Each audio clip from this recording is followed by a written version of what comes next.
Musa?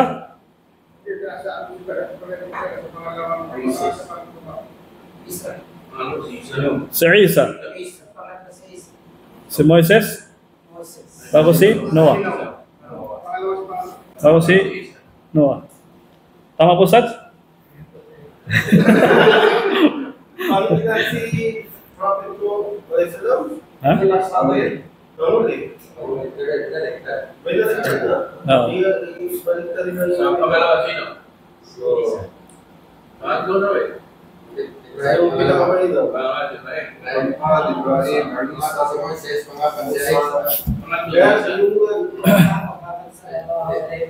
Aywa, tama na yung kanina. Yung iba, balik na rin naman yun.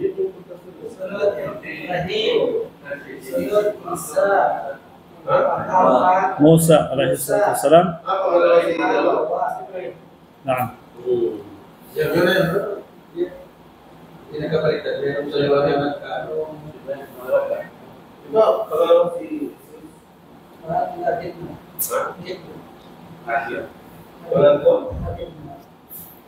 Baik, so dapat din nating paniwalaan yun na ang mga propeta ay meron silang mga antas ng pagiging mainam nila. Baik? Lahat sila mga maiinam, ngunit meron pang mas nakakahigit sa kanila. First, si Prophet Muhammad, pangalawa Ibrahim, pangatlo Isa, pangapat Musa, panghuli Nuh alaihi salatu wassalam.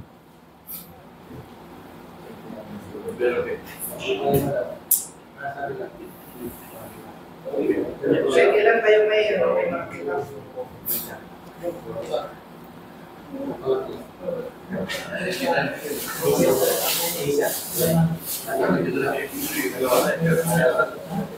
Ang sugo may mga kasulatan. Kailan po yung may makita? Allahu a'lam. Si Prophet Adam, Ustaz, meron din siya sa akin na ipagawa siya sa akin. Propeta. Allahu a'lam. Chef? Meron siya sa lang. Akhlaq? Allahu a'lam. Alam natin si Musa, Taurah, Isa, Injil. At marami, meron pang iba. Zabur. sa ay naawit ni David sa Ibrahim.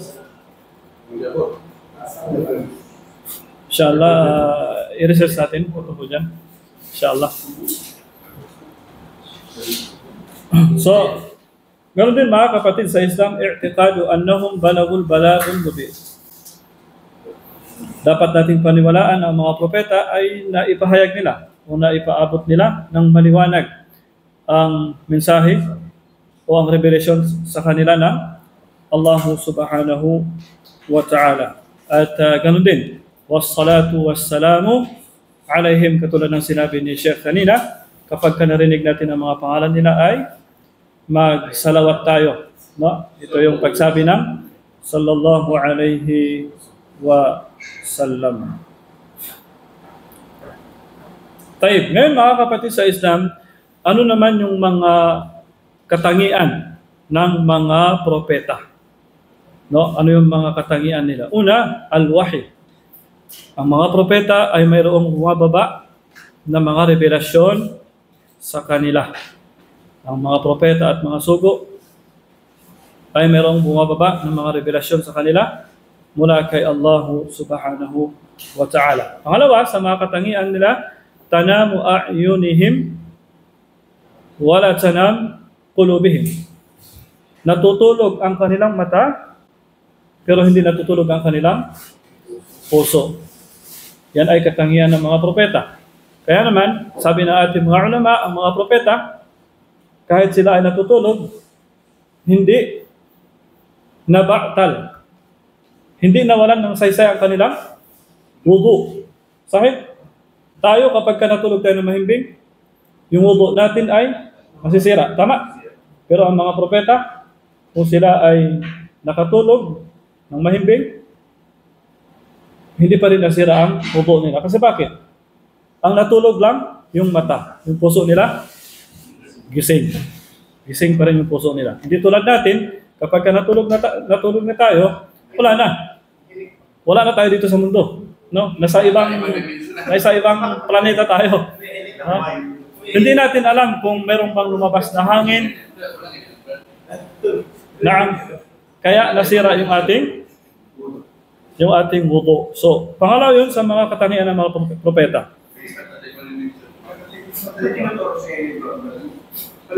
Pangatlo, sa mga katangian ng propeta, takhirul anbiya 'inda al-maut. Ang mga propeta, sila yung pumipili kung kailan sila mamatay. Nagpapaalam sa kanila ang malakal maut. Nagpapaalam sa kanila ang malakal maut. Tayo, wala na. Kapag dumating yung oras, surprise na lang. Pero ang mga propeta, sila yung pipili kung hanggang kailan sila. Kung kailan yung gusto nilang mamatay. Kung pipiliin na ba nila yung paraiso o yung mundo pa. Sila yung pipili. Privilege talaga yung sa lahat ng mga propeta. Ha? Privilege yung Ang asal, kung gano'n, ibig sabihin, sa time na pinagawang sa Islam, talagang napapili siya. Naam. Makita niya, ang mga wala yung kayamanan sa mundo, no? Opo. Katulad ng pinili niya yung makita kaya sa edad na 33 na siya. Pero sa time ni Isa alayhi salam, paano ang naman? si Isa alayhi salatu wassalam ay hindi namatay. Wala hindi siya namatay. Buhay lang siya. So ayun po ang pangatlo. Katulad sa sinabi ni Ustads, nung panahon ni Propeta Muhammad, dumating si Jibril kay Propeta Muhammad. Sabi ng Jibril alayhi salatu wassalam, sabi niya, dumating, kumatok sa'yo si Malakal Maut. Ano yung pipiliin mo? Sabi ng Propeta Muhammad, papasukin mo siya. So, yun ay pahintulot na gusto niya lang akhirah. Katulad ng sinabi ng Propeta sa kanyang hadith, ma min nabiyyin yumrid illa khayyara bayna ad-dunya wal akhirah. Wala sa mga propeta na siya ay hihina, kumbaga, maliban na lamang ito ay pagpipilian niya. Sa pagkahina ng propeta, ito ay pagpipilian para sa kanya. Kung ano yung pipiliin niya. Mabuhay pa ba siya? Dunya o akhirah. Tayyib. So yun mga kapatid sa Islam, ang pangatlo sa mga katangian ng propeta. Sila yung pumipili kung hanggang kailan sila mabuhay. Sila yung pumipili ng dunya o akhirah. Tayyib. Pang-apat, la yakbur nabiyun illa haythu yamut. Ang mga propeta, kung saan sila namatay, doon din sila ililibing. Katulad ni Propeta Muhammad sallallahu alaihi wasallam, natatagpuan natin ang kanyang libingan sa Madina, sa tabi ng masjid. Bakit doon siya nilibing? Kasi doon din siya namatay. So, yun ay katangian ng mga propeta. Panglima, mga kapatid sa Islam, la ta'kul al-ard al-jasaduhum. Ang mga propeta ay hindi kinakain ng lupa ang kanilang katawan. No? Hindi kinakain ng lupa ang kanilang katawan. Ustaz? Opo.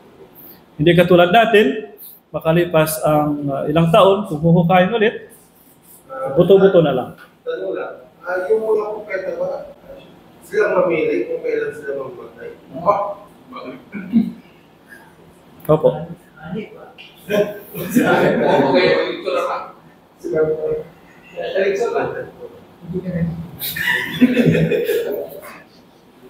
Katulad ng sinabi ng Propeta Muhammad, Inna Allah harrama ala al-ard an ta'kula ajsadul anbiya. Katotohanan, sabi niya, ang Allah Ta'ala ay ipinagbawal niya sa lupa na kainin ang katawan ng mga anbiya. So, ang katawan ng mga anbiya ay hindi kinakain ng lupa. So, yun ang panglima sa mga katangian ng propeta. Pang-anim, ang mga propeta ahya'un fi quburihim. Sila ay buhay sa loob ng kanilang libingan. Sila ay mga buhay sa loob ng kanilang libingan. Katulad ng nabanggit ng propeta Muhammad sallallahu alaihi wasallam na kung saan sabi niya, gabi ng Isra wal Mi'raj, nakita ko ang mga propeta na nakita ko si propeta Musa alayhi salatu wasalam qaim yusalli fi qabrihi. Na siya ay nagdarasal sa kanyang libingan. Ganon din sa ibang hadith, sabi ng propeta Muhammad sallallahu alaihi wasallam, وقد رأيتني في جماعة من الأنبياء فإذا موسى قائم يصلي وإذا عيسى ابن مريم قائم يصلي عيسى وإذا إبراهيم قائم يصلي. So ito yung basis natin mga kapatid sa Islam na ang mga propeta ay buhay sa kanilang libingan. So yun ang ilan sa mga khasais, mga katangian ng mga propeta alaihimus salatu wassalam. May tanong dito. Kasi Pag pinuwi sa tanong niya, kasi kaya siya nagtanong nung about kung ang mga propeta ito pa ang mamimili ng kanilang pamatayan. May nakasulat sa Quran na sa Al-Imran, verse 145 sa Tagalog, kay kalma at walang tao ang maaaring mamamatay maliban sa kapahintulutan ng kanya sa nakikakdamdamin ito. So, di ko ba, ang propeta ay tao din sila, di ba? Tao sila pero propeta. Okay. Iba yung tao. Tao rin sila pero ginawang propeta. Na ang tukoy diyan sa aya, tayo. Allahu a'lam. Baka may karagdagang sagot si Ustaz. May katanungan na.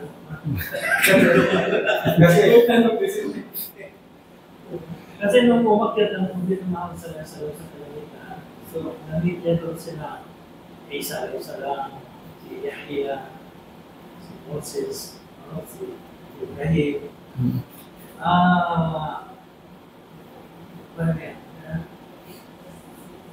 Ibig sabihin,